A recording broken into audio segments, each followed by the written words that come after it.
Did the San Francisco Giants fleece the Boston Red Sox? What's up, everybody, and welcome back to a crazy episode of Bad for Baseball, the baddest baseball podcast on the internet, presented to you by Betway. I'm Adam Peddle, joined alongside by Nicholas Playalog. My goodness, I'm coming back from a Father's Day golf trip.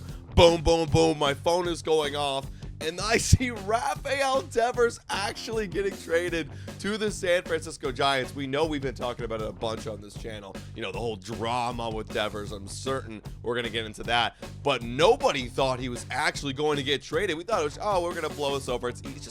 We're just arguing about positional changes. No big deal. Nah, it was a big deal, apparently. And they sent him over to the West Coast. And we're going to break down that entire trade, what the Boston Red Sox got back, and whether or not the Giants just made the fleece of the decade. Before we get into it, hit that like button, subscribe to Bad for Baseball. Nick, what are your first thoughts when your phone was going bing, bing, bing, yeah, and you saw the trade? Honestly, for me, it was all about like the timing here, because it felt like it felt like we were over that at this point. Yeah. You know, like this drama, right? Like there was drama that was happening in spring training, right? There was drama that was happening the second that Alex Bregman like inked his contract, and there was, you know, a dispute about where, you know, Rafael Devers was going to play. But that was a while ago. Like that was the last time that there was a whole thing about this. Was when, you know, Buddy flew over to Boston, and they had this whole meeting, and I'm pretty sure that took place like a month ago or more than a month ago. So it felt like, okay, like dust is settled, we handled it, Devers is fine, he's playing his game, doing very well, by the way. Yeah. And also, on top of all of this, Boston is also suddenly doing a lot better, right? Because at the beginning of the season, they were just fumbling so hardcore, man. Nothing was going right for them. Everybody was very high on this baseball team, and they just started out the gate slow as all holy hell. But now, in the last couple weeks, they've been slowly creeping up those standings, and they just swept the New York Yankees, a 3-game series. So for me, it is just all about the timing. Like, what the hell? I know, and you look at the division, too. It's like they're beating the division. They take 2-3 to Tampa. They took 2-3 against the Yankees, like, literally last weekend. It's crazy. And, yeah, they had momentum, and Rafi was popping off, dude. Like, literally, the OPS up in the 900s now. You know, the homers are back. The batting average is up. Like, this guy was doing great. And then you go ahead and you trade him away. We got the trade details here by Bob Nightingale. The Boston Red Sox, in return, are going to receive pitchers Kyle Harrison and Jordan Hicks. Now, Kyle Harrison is the big part of this deal. We're going to look at all the numbers a little bit later. And prospects James Tibbs and Jose Bayo. That is for Rafael Devers, who effectively a franchise guy, top 10 hitter in all of baseball. Man, I mean, for me, I'm like, dude, there is no return you could really get unless you're getting like some equally like, you know, everyday like all-star kind of players. There's kind of a hard trade to put together that could replace a Rafael Devers being one of the best hitters in all of baseball. Yeah, of course, right. And again, it all comes back to the timing, like I keep saying. He is your rock. He is the cornerstone in that lineup. Your other rock and or cornerstone that you went out and you got this offseason, Alex Bregman, the whole reason that, you know, some of these disputes started happening in the first place, he's injured right now. So when you flash over to the Boston Red Sox lineup and you look at it right now, I mean, it is thin, folks. It is absolutely thin. Yeah, literally without Alex Bregman. You know what's funny, too, when you bring that up? I just thought, you trade away Rafael Devers for Alex Bregman, who's on a 1 year with a player option. Like, it's not even like this guy's gonna be here. Like, you made all this big argument of like, oh, we're gonna put Alex Bregman at third base. You pissed off your cornerstone enough to like literally get him out of town. You had that guy for the next 8 seasons, and you have Bregman here for 1, maybe 2, maybe 3 seasons, and then he's gone.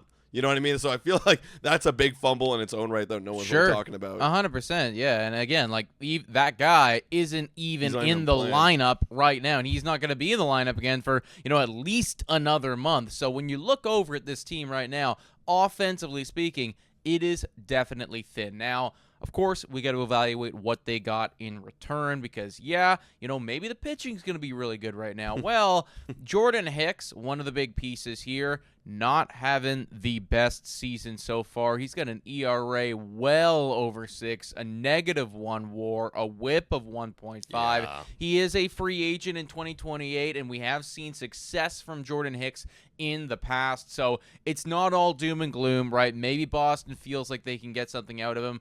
Honestly, the dude was way better when he was a reliever. Way better. Maybe Boston's going to turn him back into a reliever, right? I don't know what their plans are going to be because right now, clearly a 6.5 ERA from one of your starters, not what you want. Yeah, and I'm looking at like the rotation. It's funny. He's actually going to be the worst ERA qualified starting pitcher that they've got of the 5 men they're currently fielding in that rotation. So like for me, it almost feels like, at least for right now, like, is this just like we're gonna eat this contract up? We're gonna take this on as like a dead weight. Like, yeah, that's what it feels. Which is crazy when you're talking about a trade for Rafael Devers. It feels like there shouldn't be any dead weight just being added in return for him. Yeah, I guess it is because, and I was actually listening to one of our buddies, Robbie Hyde, talk about this on his channel, and he was saying too, it's like, I mean, if they are going to be doing this, there's probably some type of money that's being moved around as well here because keep in mind, Rafael Devers, great player, everything. He is on a very, very expensive and lucrative contract. There's a lot of money that Boston just cleared off the books as well. Now, again, granted, it is for somebody very valuable, but, it's clear San Francisco is now taking on another $200 million. So yeah, I guess, you're right. Jordan Hicks probably more of just one of those, hey, or take a couple 20, 30, I don't even know what his contract is, but like you 40, take that money million. And we'll take all of this. Yeah, I mean, look, too, Rafael Devers, sure, maybe when he's 36, 35, 34, maybe the contract starts to look bad, but when you look at the contracts that are being signed in baseball nowadays, take Vladimir Guerrero Jr., for example, who got paid 36, 37 roughly per year, and this guy's getting paid 28. 27. That's a pretty good deal right now for a guy entering the prime of his career. I mean, I'd take that money on. I don't care. If the Giants are willing to go out and spend, I'd take that money on. So, I mean, either way, they're getting a great player. More points on why they're getting a great player and why you should pay for it. Moving on, another piece in this trade, the big piece. And funny enough, as soon as they got this big piece, the Boston Red Sox sent his ass to AAA. He's not even going to be playing for the Boston Red Sox. That's Kyle Harrison. He, you brought up to me before, at one point was the 23rd ranked prospect in all of baseball a couple years ago. 23rd ranked prospect. And actually, that was in 2024, and he was just one spot ahead of Roman Anthony. So, I mean, you can kind of compare those two as being like on a similar trajectory. Now, he came up earlier than Roman Anthony, and in his time frame, like 35 games started. Yeah. It's been fine. Like, it's not been great. And again, like, keep in mind, this is a 23-year-old. Pitchers especially typically take some time. Like, Paul Skeens is the exception. He's not the rule, right? So, I mean, I do think that this is actually a pretty valuable piece here that Boston got back. This is a young pitcher. He's a lefty, so, like, that's really nice, too. And you're going to have him for a long period of time. So, I like this piece quite a bit. Obviously, is it Rafael Devers good?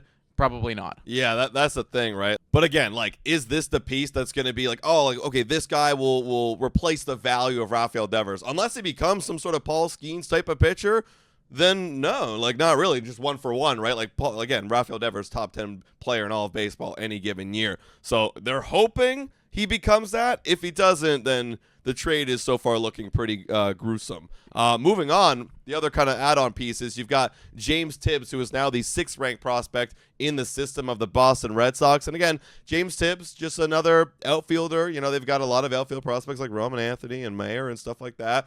But, he's a guy who in the minor leagues right now, again, he's only been up to high single A, and he's been good in high single A with an OPS of 857. But, he's still 22.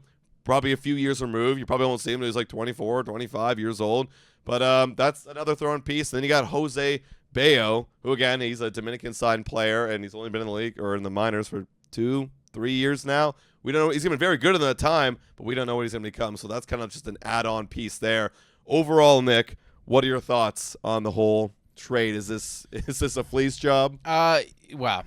look, it's just weird, man, because we saw it doesn't make any sense. That's the thing. It really doesn't make any sense because we saw Boston go, their version of all in this offseason where, they go out and they get Garrett Crochet and they go out and they get Alex Bregman, and they, make a couple other moves, and it felt like, all right, well, this is Boston finally doing what we've been saying that they probably should be doing in the last couple of years, which is, putting a lot of their pieces, not all of them, but a decent amount of their pieces in the middle. And they did it in such a way where they kept on to Roman Anthony and they kept on to a couple of their top prospects. So I really liked it. And a lot of people around baseball were like, okay, well done, Boston. This is nice. A couple year stretch here where you're going to be really good. And then they have one internal dispute, a couple, mediocre months of baseball, and now it's all of a sudden we are in full-on sell mode, and that's kind of what it feels like right now when you trade away a guy like Rafael Devers. Okay, fine, you're not, officially out of the race. There's still a reality where you could make postseason, but, the direction that you're taking your team right now, what you're doing now is completely different from what you were doing 2 months ago, because now it's all about what? Youth and cheap and what are we doing? Craig Burslow is delusional. Every Boston Red Sox fan's going after him right now. Again, delusional. There's no clear direction. You thought you were buying in, and now you're selling the cornerstone of your organization. In the last 5 years, this wasn't all Craig's fault. Craig's responsible for Devers, but you've lost Xander Bogaerts. You lost by trading Mookie Betts, and now you're losing Rafael Devers. It feels like there's a misunderstanding of where talent comes from and what builds a great team. You don't build a great team by continuing to rebuild over and over again. Look at all the teams in baseball that continue to rebuild over and over again and get nowhere. I'm looking at the Oakland Athletics. I'm looking at the Miami Marlins. The Boston Red Sox for a long time has been an organization where they get the best players and they win. And they were that for a lot of the early 2000s and mid 2010s. And then they lost sight of that. They got rid of all those players, and now they're in this weird middling ground of we're trying to be good, but now we're going to get rid of a player over a freaking positional dispute. That's poor management right there. And Craig Burslow's even though after 2 years he's been the chief executive officer, chief of baseball operations officer, he's delusional. And it's early in his tenure, but everyone's already starting to call for his head right now. Yeah, I mean, look, I actually, you're going down the rabbit hole there of, the rebuilding is. I don't think that this has, really, this probably has almost nothing to do with we're gonna rebuild now and whatever, bring in more prospects. To me, and I think a lot of people are speculating on this. This has got to be some type of personal thing because they were on the road of we are buying in, and they proved that they were doing that. They were spending money, and they paid Devers his money, and they gave him his contract, and everything was lining up perfectly for Boston right now to be on what I would imagine to be a run of 5 years of serious competitiveness. Then you have some of these positional disputes. Then you have a couple meetings, and all of a sudden, this guy gets straight. I mean, I was scrolling on Twitter, and people were. This is MLB Scoop, so take it with the grainest of salt. But this guy's out here speculating that there's got to be some dispute of between the Israel Palestine conflict, But that's where we're at, where it's what is there's got to be some type of serious personal difference between Devers and this guy, because that is the only reason that any of this makes sense. And that's mismanagement right there. How could you allow that to happen for a guy that was supposed to be a Boston Red Sox for life? How could you, and we talked about it all season long, this whole situation with Devers is a mismanagement. This is your cornerstone guy, and you let it get to a point where he's we don't know. He probably wanted out. And what's funny, too, is, they didn't even do the due diligence of going and shopping around to league. I saw a tweet out there by, I think it was either Jeff Bass or Bob Nightingale, but they were tweeting, they didn't even, go and call anybody else, but, the Giants hit him up, and then they're okay, here you go. And they just traded him. They did. It's just one of those will of the moment. Just oh, you want to give us that stuff? Okay, we'll do it. Yeah. Just because he's causing us a problem. Mismanagement is hell. And when I say they're delusional, they're losing sight of what's important, which is winning championships. 100%. If you're gonna correct this roster and get a winning team here, you go and fix it with Rafael Devers. And yes, look, I said this before in a podcast. Yes, is he being a diva? Sure, he might be a diva, not thinking about the team first, but that's part of management. You got to be able to keep this guy on the team because he's been here for so long, make him happy so he plays good, the team's good, and he stays here. And this is where we are now. And I would say that that Craig just proved that he is the biggest diva of all time because like Clearly. this alone, like this just looks like a my dick is bigger than your dick contest. You know, it's like, oh, you're going to talk back to me? See ya. But like literally not thinking about anything else other than your ego right now. And that's where a lot of Boston fans are kind of boiling it down and being like, on paper, this doesn't make sense. It doesn't make sense for our direction, and clearly it's got to be just something up with that man and Rafael Devers. Yeah, absolutely. Guys, before we go, we got a quick shout out here to Betway. Hit your picks and knock it out of the park with Betway. Scan the QR code on the screen or click the link in the details section to join the action. The over-under line for Red Sox win is literally at over the 500 mark, which is 81.5. It's literally even odds. Over/under right now, I think they're one game over 500, if I'm not mistaken. They're around that, yeah. Yeah. Where would you kind of go at this point after trading Devers? Dude, I would avoid the line completely. I know I'm supposed to be gassing at Betway, and you guys should go on there, but like, I just would not be betting on that at all because I've lost sight of the plot, just like they've lost sight of the plot. I need to see what they do at trade deadline. Is this indicating that you're in full sell mode? Are you then going to flip these prospects for like I have to know what the fuck we're doing here. Yeah, like there is a reality that the Red Sox somehow still win. Of course there's still reality, right? But like you got to get your pitching right, and maybe this will help. I don't know because it's like feels like Harrison's like a few years removed from being good. Hicks is a wash, but then you just lost your big bat. Like you're really banking on like Roman Anthony to be a dude, you know? Like I don't know. There's a reality, but it's a slim one. So for me, I'm going to take the under. Yeah. In conclusion, everybody, we didn't even really like dive in from their side of things.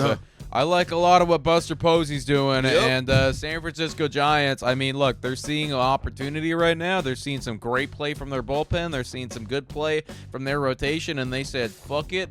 Let's go get our guy, and they got themselves a guy. They absolutely did, guys. Let us know your thoughts about this whole Rafael Devers and Boston Red Sox drama in the comments down below. Please make sure to hit that like button, subscribe to Bad for Baseball, and we'll catch you next time. Cheers.